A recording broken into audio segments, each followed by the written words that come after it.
Joining us now is a man who's been around the NFL, I think, since its inception. Yeah, that's right. I mean, you're talking about an absolute living legend icon.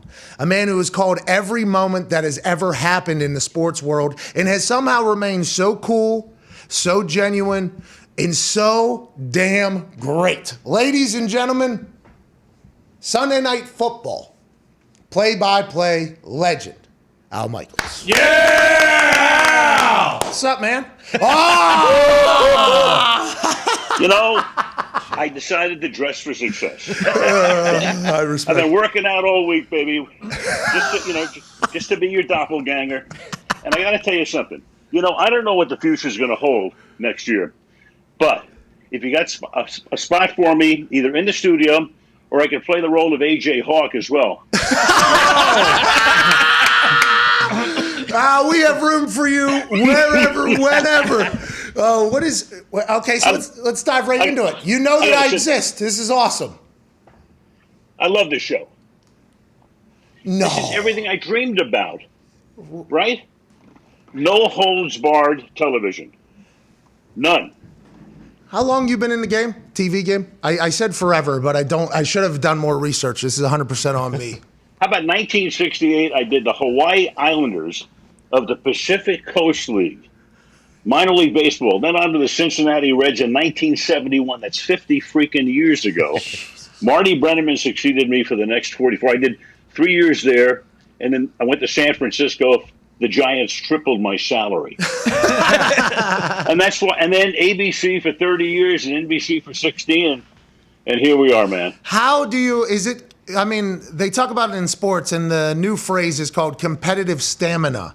Do you still get the same? Because the way you deliver and the way you perform is so good every single week. You, for 50 years in the business, it seems like you get better and better each week somehow. And I would assume that there has to be some sort of boredom, or is there not? You absolutely love every moment, huh?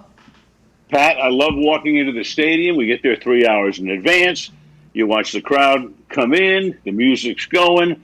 I love drama. And, the great thing about sports is you don't know what's going to happen. Nobody knows anything. Everybody knows nothing, basically. We all know that, right? So there's no way you can tell me how this game is going to work out on any given night. And that's what I love. I love the drama. I love the excitement. I love the feel. I love, being on the number one show on television is also pretty exciting, too. You're going to get 18 to 20 million people watching. I work with a great group of people.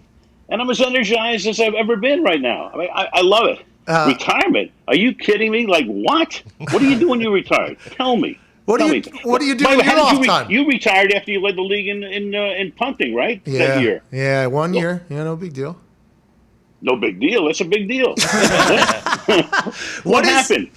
Why? Well, I don't know if you just saw the deal I just signed. I thought it was potentially possible to have that happen in the internet. I thought the internet was kind of the modern day gold rush. Personally, I honestly believe that. I still believe that. I got very lucky with the people I was in, and I was staring down like my third surgery in 4 years. There was just a lot of things that it felt like the universe was telling me. You know what I mean, Al? I saw the deal you signed. Why do you think I want to get on your show? And, what are we talking about? Hey, we opened up some funds, by the way. If you do, want a spot in the studio next year, by all means, anytime a legend wants to go. We appreciate the kind words. I had no idea you even knew we existed, dude. That's very cool. You're a busy man, I assume. No? Busy? No? I'm busy watching this show. What are you talking about? My 3 hours every morning is the Pat McAfee Show. What do you do? You're in California full time? I live in L.A., yeah. I live in Los Angeles. Do you guys travel out on like Thursday still for those games on Sunday night, or has that schedule changed a bit? No, normally Thursday or Friday, but I'm off this week. There are designated games that Tirico does, and this is one of them. So I'm home this weekend. I won't go to Tampa where it's you've got Tampa hosting New Orleans, so I'm off. But next week I'm back in Dallas. The night after Christmas, it's Washington at Dallas. So we have designated games off, as does Michelle Tafoya, right? And I'm reading this conspiracy theory about Michelle. When the season started, had 4 designated games off. She picked them in June, 2 in Green Bay, one in Baltimore, one in Seattle. She lives in Minnesota, so she gets enough cold weather. She wanted some cold weather games off. Smart. Right? Now there's a conspiracy theory that because she went on The View, she was taken off. This is why I call it out. The outside noise is like a cacophony of crap. Is what it is, right? A cacophony.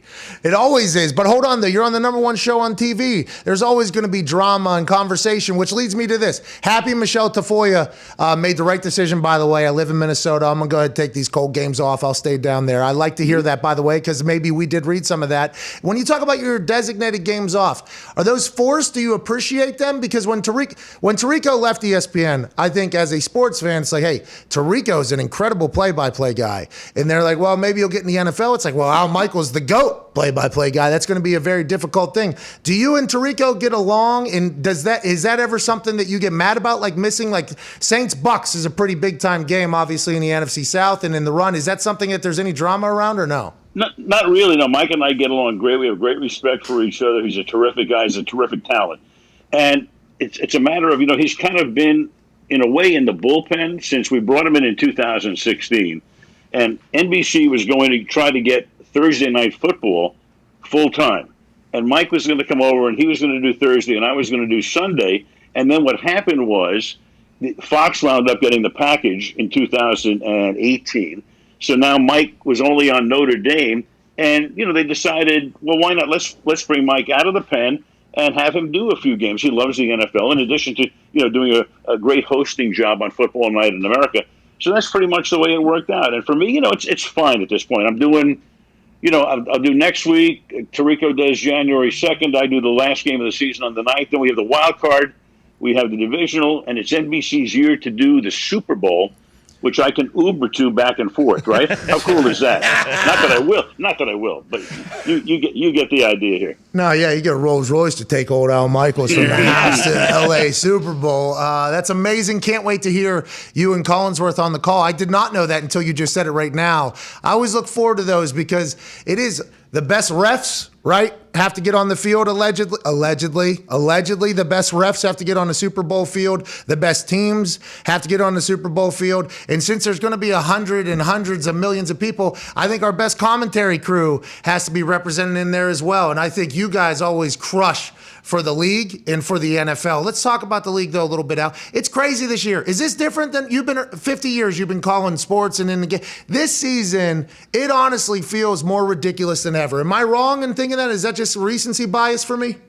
I think it's recency bias in a way because every year people say to me, have you ever seen a year like this? More dramatic games? You ever seen more injuries? But Pat, I've heard that every year for like the last 15. Granted, maybe this is the wildest year. I don't know. I mean, when the Houston Texans, who look like they can't beat a college team, go to Tennessee and beat the Red Hot Titans, I'm going, whoa, anything can happen. When Denver goes to Dallas and leads 30-0, in the middle of the fourth quarter, how does that happen? But, this is why we love sports, because there's no way anybody could have predicted any of that stuff. It's high drama. That's why I love it, and that's why people love it, I think. Jags beat the Bills. Think about that. Yeah. Jags beat the Bills. Right. Think about that. Coach fired already, by the way. Urban. Hey, okay, here we go. You've been around the NFL. You talk to a lot of coaches. You know basically everybody around. Everybody has respect for Al Michaels. I think that is just a universal thing at this point. What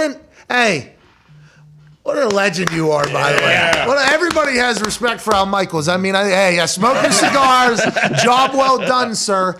Whenever you meet these coaches, maybe for the first time, whether it's a primetime game, Sunday football game, or you see their operation, is there some, and I'm not saying this about Urban Meyer, it just so happens to be the most recent event. Is there some places you go and you're like, this shit ain't going to work? Is there that? Or is there some place you go like, oh, this is a great building? Yeah, I mean, most of the places are pretty good, and we have a relationship with most of the coaches and I think there's a respect on the level that they know we're not going to give away stuff that that's off the record. We won't. We're told a lot of things, but it helps us not go to places we don't want to go to. So that's what, when people say, does he give you the game plan? No, he doesn't give us the game plan. Nobody walks in and, here's the first 15 plays or whatever. They may talk about what they're trying to do, in the first quarter, that sort of thing. But Chris can figure out, in 2 seconds what a team is trying to do. But we need to be like talked off some things. We might watch teams over the course of a year, and we think that a guy is playing really well, and the way the coach responds to our question about how he's played this year might not be what we think it is. And then we want to find out sometimes the guys who are the hidden guys who can do certain things. So that is very beneficial to us in these meetings. But we have a really good relationship. And I also find, the personal interest stories are the best because we have the game. But if you can weave in a lot of good stuff about the coaches, about the players, that enhances the broadcast. And that's our goal. 50 years in, are you still hammering out all the research right now? Are you watching the film, the X's and O's, and writing your own notes and your own everything like that still at this point? Pat, I'm doing more homework than I've ever done. And you know why? Because the fans have access to and know more than they've ever known, right? So now, it has some to of up it is your wrong, game. right? Right. You've got everybody has access to every website and every show, and they think they know. So and most of them, know a lot, but now we've got to stay one step ahead and be able to provide from time to time certain things that we know they don't have access to or could know that could enhance the telecast. So in terms of the workload, more than ever. You like Chris? But I enjoy it. You and Chris get along as humans. It feels like you guys genuinely like each other up there. And I think that's a massive part of not only a team, like you see NFL teams, I think if they like each other, they're going to be a lot better. I think when it comes to bands, musical bands, when they like each other, I think they're going to be a lot better. And when bands start to fall out with each other by their performance, shows the same way. Booths, I think, are a big thing. You and Chris always seem to kind of be on the same page. We're like brothers. We worked together for 13 years. It's a long time. And it's great. I mean, we go out to dinner every Friday night, every Saturday night. Our wives are very close. They travel with us too, for most of the time. And it's great. And his Jack is on the show on Sunday night on the Peacock version of it, and then at halftime and the pregame show, Austin, his other son, lives out here in L.A. It's great. They're a fantastic family. Love working with them. Hey, look, I've hit the lottery. The last 20 years of my career, 13 with Chris, and before that, 7 with John Madden. How good is that? Well, I think they're also saying the same thing. Like, I hit the lottery. I'm working with Al Michaels. I think so. Yeah, I mean, smoke your cigar once for yourself, too, every once in a while. The new stats and analytics, it came into the spotlight last night, obviously. You're in L.A., so it's probably a conversation over there this morning. The Chargers and Brandon Staley seem to hate kicking field goals, because 6 points is more than 3 points. Have you asked coaches about this new data and analytics era in which it seems like all old school football rules for some people are just completely done?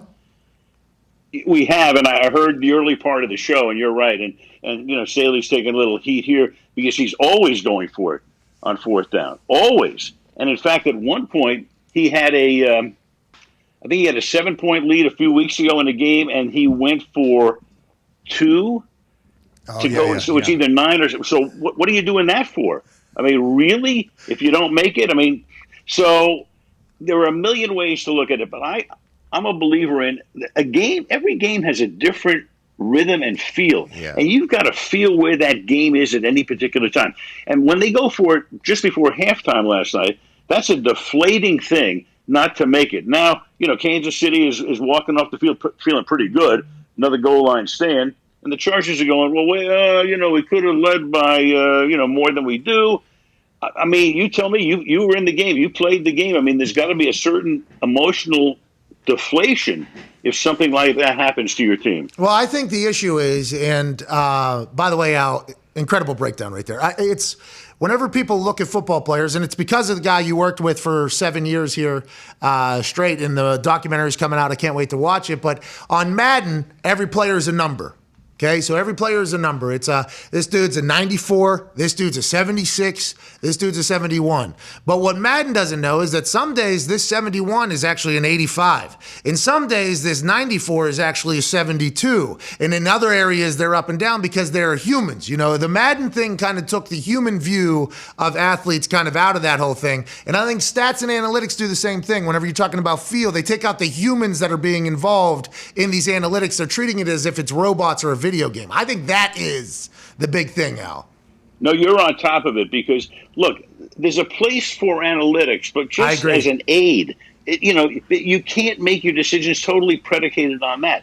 And in fact, I think analytics has helped to not ruin baseball, but you didn't see pitchers coming in every 2 innings. You didn't see the shifts on every batter. I mean, baseball needs to be made better right now. And part of the problem, I think, is all of the analytics around the sport of baseball. It's made it a less interesting. I don't want to see a pitcher come in every 2 innings. Do you? No, Al. I just want to see Shohei Ohtani every night. I want to see him doing his thing, and then I want to see them hit bombs over there. But what do we know, Al? We're just two shirtless dudes, or sleeveless dudes talking about the world. Everybody's probably much smarter than I am. I don't know if they're smarter than you ever. Whenever you're talking about feeling a situation, though, and riding a game, this happened last night to Joe Buck. Whenever that devastating injury happened, which was scary as hell, football can have those moments where it's very scary. And I guess I could ask you, too, about the camera, like feeling obligated to zoom in there and the cameraman not, whatever the case. The production of it is however it goes. Joe Buck in that moment knows it's a serious moment, knows it's a scary moment, and he didn't have necessarily the greatest words about why something was potentially happening. Do you recognize those massive moments that you're in, whether it's a big-time touchdown that's going to be on a highlight reel for the rest of time, or like an injury that has to be treated as, this could be very, very devastating for this human, this team, and this. How do you balance that? Is it just a natural thing for you? It is, and I've learned through the years, Pat, and first of all, it's a visual medium, television. You see that it's an issue. I mean, when you saw Parham, you knew, that's not good. Hopefully he's just out for, a minute. He'll be fine. He'll walk off the field. And we've seen some horrific injuries that the guy will get up and all of a sudden he's going to the sideline in a minute and a half. You go back to like when Bo Jackson ended his career, it was a completely innocuous play where he gets tackled along the sideline in a playoff game at the Coliseum against the Raiders. Bengals. It was the Raiders against the Bengals back in whatever year it was. And it looked like nothing. And Bo comes off the field, and that was the end of his career. So you never know what's happening. I did a Green Bay game in my first or second year of Monday Night Football, and Tim Lewis got hurt, and you didn't know what it was. And those were in the days when they would take the guy off the field without a cart. They'd walk him off the field. He might have and Lewis wound up having a career-ending injury. The bottom line is, you see it, and you say, look, you're seeing what the scene is. You don't speculate. You don't. And then you hope that your sideline reporter and the production people are able to get further information. Period. That's it. Where else can you go? And you just say, hey, let's just hope the guy is fine. There's nothing more to say. You're like you're the voice, though, for everybody that is feeling the emotion of fear, though, while watching this happen. So I think that is something, just being able to be cool through that whole moment, I think is a big deal for all the viewers that is like millions and millions. And you do have this incredibly cool feel. Like you do. And it's a genuine, have you always been just like not too high on the highs, too low on the lows? It's just as who you are? I think as the years have gone by, I've understood it better. When you start out and I'm young and I'm talking a little bit too much and I am speculating a little bit more, but then you learn. You learn along the way. You want to be right. I don't care if you're first. We live in this world of being first is a vanity play, period. You heard it here first, who gives a damn? To me, it's just get it right. Get it right. And in situations like that, you don't know what it is. You don't know. All you can do is hope. They take them off. They go to the hospital. You wait for a report. That's all you can do. But I'll tell you how far we've come in this business. And Bob Trumpy's great. I love him. He was fun on the air. Good guy. But he's doing a game in the late '80s, and I'm watching on television. And Reggie Roby is the punter for Miami, and Reggie gets hit, and Reggie's laid out. And Trumpy said, "Oh, that's not arthroscopic. That's major surgery." That's what he said, right? Roby punted the next week. Oh, okay. Okay. I mean, so Roby was tough, by the way. The expectation of Reggie Roby was 4 to 6 weeks. He was out less than 6 days. Unbelievable. We're talking to Al Michaels. Al, Legend, does anybody listen to your thoughts or ideas in the NFL for if you want to change things? For instance, this COVID protocol thing right now is all the rage. Hey, this is the conversation because there's asymptomatic cases happening not only in football, but all over the country, I think, at a rapid rate. And we learned of this Omicron variant out of Botswana, then South Africa came in, and it's a fast runner, Al. The Omicron, this one runs, it spreads quicker than any variant we had heard before. I don't know anything about any of that, but I do know that there's a lot of cases spiking, and some of them, not all of them, are asymptomatic. A lot of NFL players, asymptomatic testing positive, and these protocols were created when I think we knew less about the current situation we're in, but the NFLPA and the NFL are currently in the middle of negotiation because the NFLPA can't allow the rules to get loosened because the NFLPA wouldn't be standing for health then. It's just, how do you think this goes going forward? Do you think there's any adjustment to this, and how do you keep yourself out of this somehow? How do you keep yourself safe through it all when it feels inevitable? I didn't go to med school, so I stay out of that part of it. I mean, you and I, we're in the same boat there. Yeah. But I think the league is beginning to change. I think you're beginning to see now, I think from what happened, and I saw, Rappaport's thing on your show a couple of days ago, where they're trying to get to the point where maybe if enough guys are asymptomatic, right, and don't have any problems with testing after testing positive, there maybe has to be a different protocol. I don't know. Again, this is up to the medical people, but it seems to me, Pat, that it's moving in that direction. Instead of saying, "Oh no, you're done, you're finished, you're over, goodbye for 10 days," they're getting a little, I don't want to say looser, but I think there's a more of an understanding of what's happening. And if a guy is going to be 3 or 4 days into it, he's fine. I mean, come on, test them and maybe put them back in there. I think that's what the common thought is, but you and I both know that the NFL and the NFLPA, whenever they're negotiating, it's like every word, everything. And the NFLPA almost has to stand for no, we can't, because if it spreads and somebody gets it 20 years from now, it just feels like the rollout post-COVID. And I did walk through a med school one time. Oh, okay. I did a walkthrough one time, even though we don't know anything. The post-COVID thing here is going to be its own. I mean, this is going to be its own story in of itself, I think. If we're anywhere near it, by the way, that would be very egregious of me to say that the post-COVID thing is it. But that whole process is going to be a thing now, Al. It's going to be a whole thing. If the NFL changed the rules, the whole world will change the rules. Al? Well, the NFL, the rest of the world is looking at the NFL, looking at, how other companies are dealing with this, how countries are dealing with this. We don't know where we're going with this. I mean, this just happened in March of 2020, and then we thought we were out of the woods and everything's great and everybody's going to have fun. What are we doing back here? What are we doing? And we don't know. Again, this is like speculating about an injury. How do we know where we're going to be? I don't. And how many different things have you read over the past 3 weeks about the Omicron virus? This is the worst thing ever. It's 75% is potent. No, it's not. Now it's this. It's. I mean, I don't even know anymore. My head is exploding with everything. That's why I just love being. I love being on this show because it's like this is just a refuge for me. Well, anytime you want to stop by and get away a little bit, we would love to have you. Love to have you. You're awesome. We're talking to Al Michaels, play-by-play Sunday Night Football, and so many moments. 50 years, big time, crushing it. By the way, not slowing down. How you doing? Keep it moving. Go ahead, Ty. Al, when we talk about elite quarterbacks in the league right now, we always talk about their recall. Like Rodgers came on, and in the Sunday night game when he threw that touchdown pass to Aaron Jones, he remembered, a play that Favre ran in the preseason of 2005. Do you have that same type of recall when it comes to games you've done? Or at this point, because you've done so many, do a lot of the things just kind of get reduced down to little moments? I saw you guys talking about the other day when you had Aaron on there. He is amazing. Awesome. Peyton Manning was like that too. Sean McVay is 1,000% like that.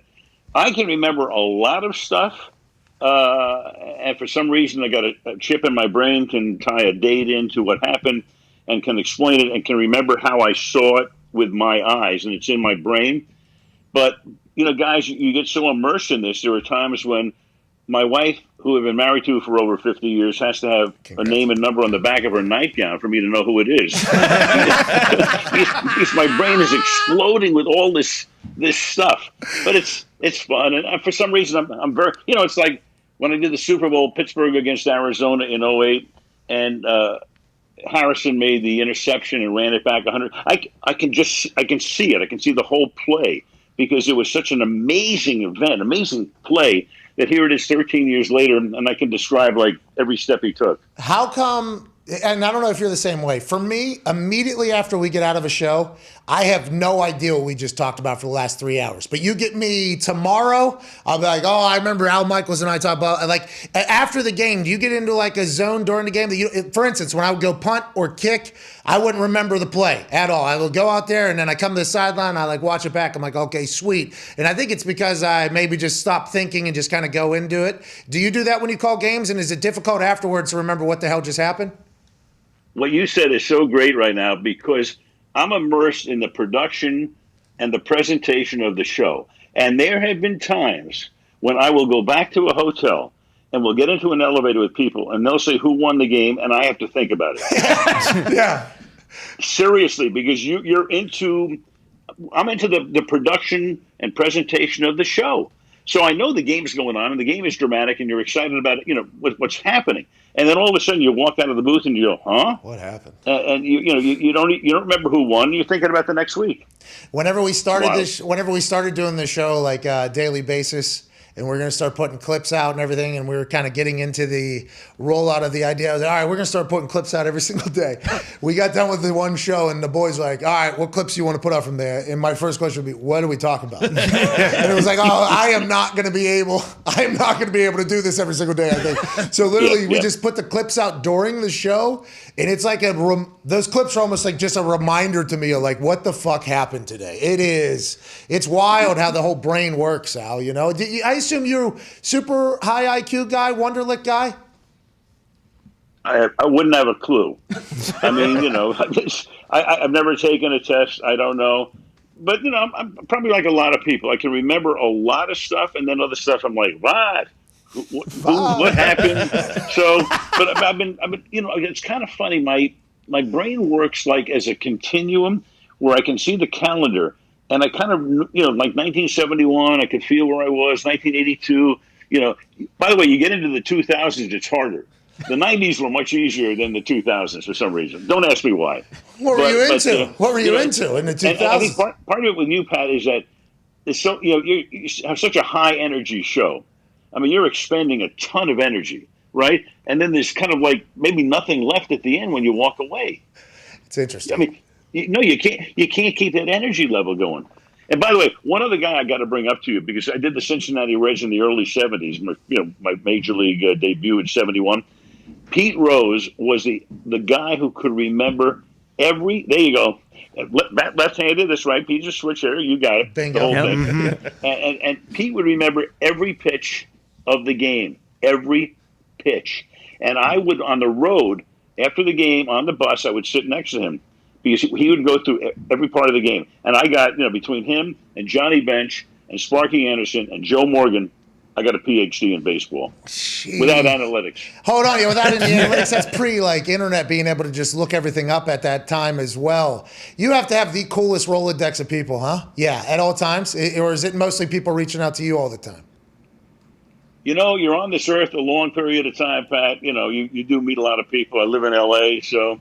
Yeah, I had my share of high-profile friends. Let's put it that way. What can I tell you? Go ahead, Tone. Thank you, Al. Troy Aikman was doing an interview the other day, and it was your name was brought up potentially for Amazon and Thursday Night Football next year and going forward. I don't know if you have any comment on that, but what would it be like at this point of your career? You were with Madden for a long time, now Collinsworth for a long time. What would it be like at this point of your career doing NFL with another color guy?